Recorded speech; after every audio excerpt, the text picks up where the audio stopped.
am ìwà talẹ̀ àti wá gbalẹ̀ àti wá ralẹ̀ wá gbọ́n tán Ànábì wa Muhammad sallallahu alaihi wasallam tí ó sọ ó ní man iqtata'a shibran min al-ardi dhulman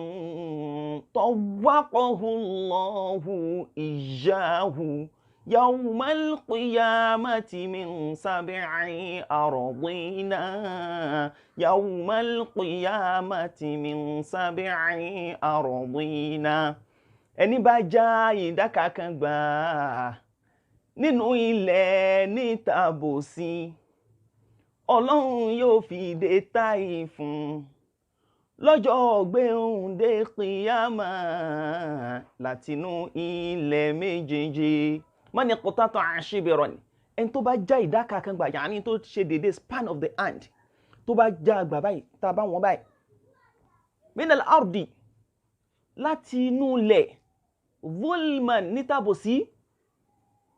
tawwaqahu Allahu iyyahu Ọlọ́run ọba yóò wá gbé kọ́ lọ́rùn dédé tó jí Ọlọ́run gbé kọ́ lọ́rùn yawmal qiyamati tó bá dijọ́ gbéǹde al-qiyama min 7 aradina láti inú ilẹ̀ keje Ọlọ́run bó ti wá gbé kọ́ lọ́rùn ìwà talẹ̀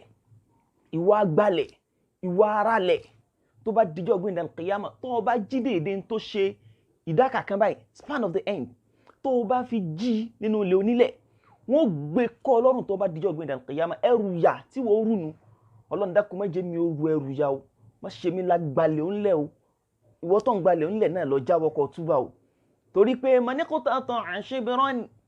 min al-ardi zulman tawwaqahu Allahu iyyahu yawmal qiyamati min 7 aradina yawmal qiyamati min 7 aradina ẹni bá já ìdá kan gbà nínú ilẹ̀ ní tàbòsí